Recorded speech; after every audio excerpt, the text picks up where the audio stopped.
Okay, I stand here on the weekend before New Year's Eve, 2018, and it's time to introduce another new project. And it's something that I've always known about and always wanted but hadn't ever had before, and the right deal came up, so I jumped on it. It is an 80s Honda Odyssey. And it's in pretty rough shape, but still savable. I picked it up probably about a week ago now, and was finishing up the racing lawnmower, and now that is 98.5% complete, so I pulled this one in so I could start working on it. I bought it as a rolling chassis, and it had a big pile of parts, none of which were an engine, so I luckily happened to have an engine to put into this, which I'll get into in a second, but it is a complete rolling chassis. Most things are there. You know, it had been sitting for a while, so I'm sure I'm missing a lot of parts here and there, but the big stuff is all here. So like I said, I kind of have it in here to give it a once over, see what I have, and see what condition it's in. I've removed the pile of parts that was in here and back here, and you know, it's got some rough edges, but I mean, it's all savable. These normally, so let me back up for a second. There's a few different engine sizes that these came with. This one is a smaller one. It's a 250 or an FL250. There's an FL350, which would have a bigger engine, obviously, and would also have some rear suspension. This one's the FL250, so it doesn't have rear suspension. But these are set up like a snowmobile. There's a CVT style clutch with a belt that the snowmobile engine would turn, and which would then drive the rear wheels. They all do have front suspension as far as I know, and they all have steering wheel controls as far as I know. There is also a Honda Pilot version of these Odysseys, which is a little bit bigger because they had 350 size engines and then a 400. And I think that, I believe, never seen one in person, but the chassis are much bigger, more robust. The suspension's bigger, more robust type stuff. So let's take a look at what we have. As most leftover projects go, there's plenty of booger welds and booger weld repairs to look at, fix up maybe at some point. It's obviously lived an interesting life because it's whatever pink purplish color this is, and there's lots of flakes and flecks on the paint, and the normal color, or the factory color I should say, would have been red. It does have the seat, not mounted, but it does have the seat. It's pretty disgusting. All this stuff is going to get power washed here in a second. Does come with the steering wheel. The front cover is missing though, the nut's missing for the steering wheel, so you can pull that right off, but the steering isn't seized. The brake appears to be completely seized up. I don't know if it's the caliper or the cable. I don't have a throttle cable, but the throttle lever is not seized. The front suspension does move. All the tires right now are holding wind except for this one in the front, which potentially could be saved with some slime. I don't know. But I'm going to try and not order tires for it right this minute because that would be a little bit expensive, but we'll see. Over here on the bench, it had a pile of parts.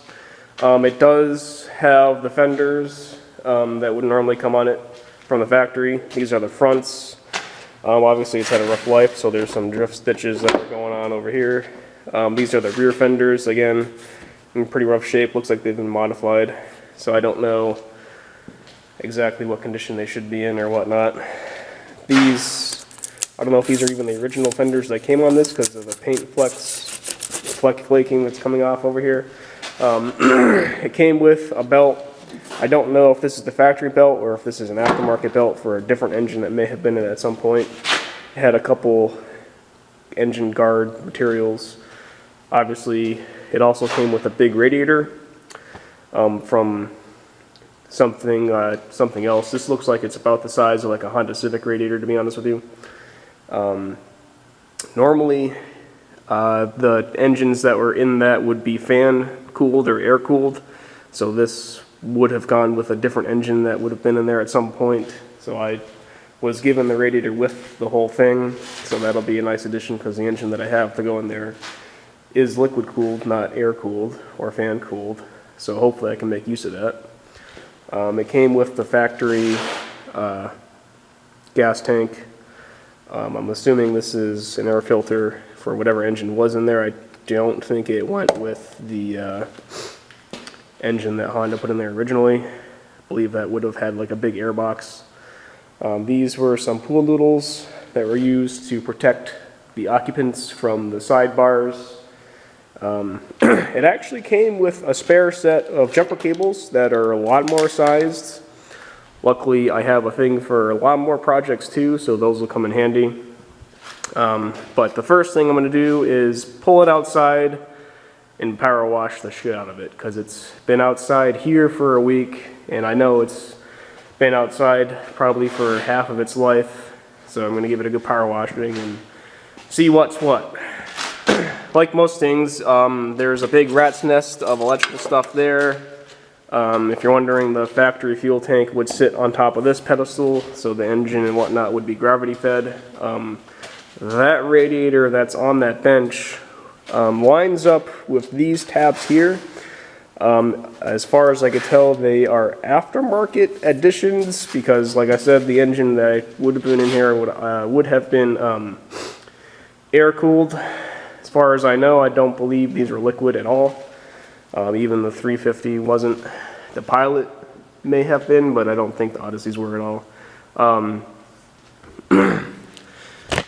At this point, I should say I am by no means a Honda Odyssey or Pilot go-kart expert. I've really only known of their existence and always thought they were cool, but I don't really know much about them right now. So if you're somebody who knows a lot about the Honda Odyssey and Pilot go-karts like this that are behind me, go ahead and inform me of whatever you want to inform me of. Alright, so I'm rolling around in a chair and giving the Odyssey a better once-over now that it's clean, air quotes. And unfortunately, more of the aftermarket paint didn't flake off. Obviously it was red originally. The paint that's under there is actually still in good shape. But unfortunately, somebody may have done an alright job in about 90% of the locations on this Odyssey. So yeah, obviously this one tire right here doesn't hold wind. I could probably slime it back up and it might last. There was already apparently some kind of slime in there once before. Giving it a closer once over, these sidebars are not factory to this particular chassis. As far as I could tell, Odysseys and Pilots did have sidebars like this, but some of them didn't. So I don't think that these sidebars are factory to this chassis, because there was some angle iron added to the factory chassis that it's welded to on both ends, and obviously it's, you know, got some more boogers up here that stick that together. But it is bent well, and the parts that are, you know, to the sidebars themselves are welded nice, kind of like maybe a factory situation. But this chassis didn't have these bars attached in this particular manner originally, so I don't know what's going on there. Same story on the other side. The steering is free, but it is messed up going to the right, apparently. This wheel will turn all the way to the right, but that one kind of stays going forwards, so I'll have to fix that at some point. The throttle cable is missing, but the throttle lever itself is movable. The brake lever does not move at all. I'm going to go ahead and say that it's the caliper that is frozen. So hopefully I can free it up. If not, I'll have to get a new caliper for it. It does also have apparently a parking brake, which the lever up here is movable. The stop, however, is frozen, and the little drum that's down here is frozen. Obviously there's a bunch of wiring there. One thing I didn't really notice before is the cage is actually nearly 100% removable. It has sections like this that you would unbolt, and then you could slide those rails out. Then it's attached with some clamps up there in the front. You can also see a similar thing going on here. It even goes as far as to be bolted to the frame down here, and there's some more clamps on here for this part of the frame.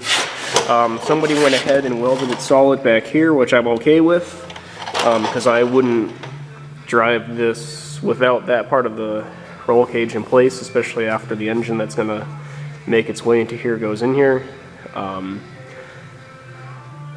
Somebody somewhere along the line lost these bars here. I don't know what they're supposed to look like, but there's more bars that would go there. And then obviously these bolts here are completely missing, so I don't know what's going on there. These motor mounts here, from looking at pictures, look like they might be the factory mounts for everything that goes back here, but it looks like they were chopped off and then re-welded in different locations.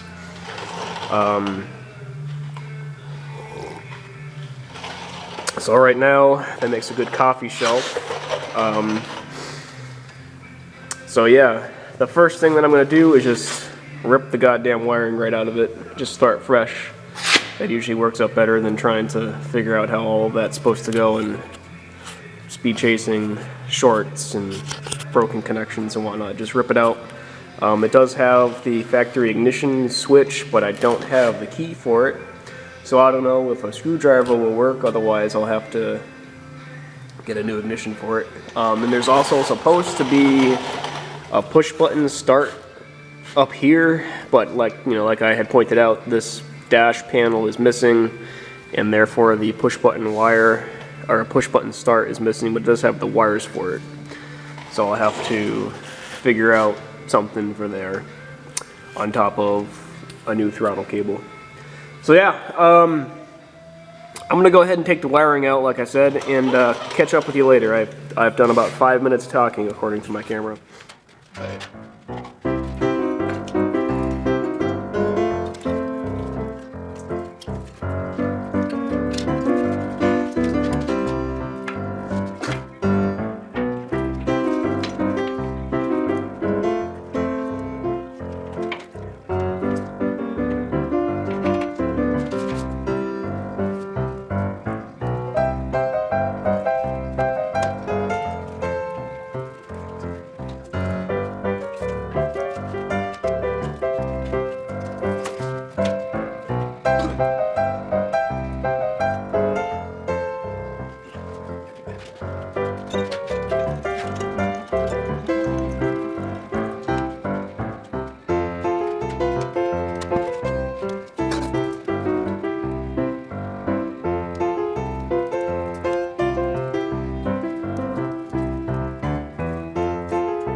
Alright, so that's the wiring that I removed from the chassis. There's not really anything special going on here, so rewiring it isn't a big deal at all. And if you're working on like a go-kart or like a lawnmower and you can't confirm that it all works, just rip it out and start from scratch. If it's a lawnmower, you can usually hook up a battery and see if it's all functional at least, and you're not really. If it functions, then you're probably good to go. But if it's a racing lawnmower project, just rip all your shit out and start over from scratch. Same thing if you work on a go-kart, even if it's a fancier go-kart like this. There's nothing fancy going, or there's nothing super heavy duty going on here.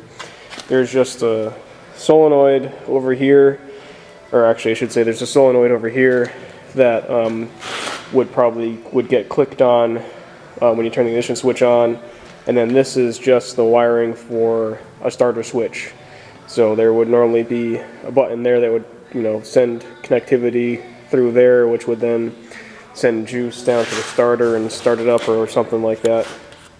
Probably there's some headlight wiring in there, it looks like, and it looks like there was probably some sort of stator on the factory engine, but like I said, if it's a go-kart lawnmower and you can't confirm that the wiring works, just rip it out and start over from scratch. You'll save yourself a lot of headache. I unfortunately will probably have to replace all of the tires in the near future. At the very least, the fronts need to be replaced to kind of even use it. I slimed up both fronts. That one will hold air for now. This one has some really big dry rot tears in the tread, so that really won't hold air at all. The rears are holding air. This one seems to be holding air just a-okay. That one has a slow leak somewhere on the sidewall of the tread due to dry rot. But I don't have any more slime left in that can, so I can't slam it up and see if it'll hold air. But I'll have to replace the tires at some point, so I guess I'll have to keep an eye out for decent sets of used quad tires or end up having to source a new set. The rims are good though. Oh, if you're wondering, when I had it up in the air, I took a look at the steering, and the reason why this wheel doesn't turn like it's supposed to is because it's had a repair done. The tie rod on this side has a welded together section, so it's a lot shorter than it's supposed to be compared to that side. So when you turn it all the way to the right or to the left, whichever direction it was, it's not the tie rod's actually not able to pull the tire or push the tire whichever direction it's supposed to. So I can fix that redneck repair so the tie rods are equal length like they're supposed to be, or I can replace the turnbuckle or tie rod, whatever you want to refer to it. The balls were in okay shape. They're loose, but they're workable for now. And of course I had to put the seat back in it just so I can size it up. It's pretty epic in there. There is a seat cover and some padding that would go in there, and it does have a full harness. That's in pretty rough shape, so I don't know how usable it's going to be, but the seat is pretty epic in there.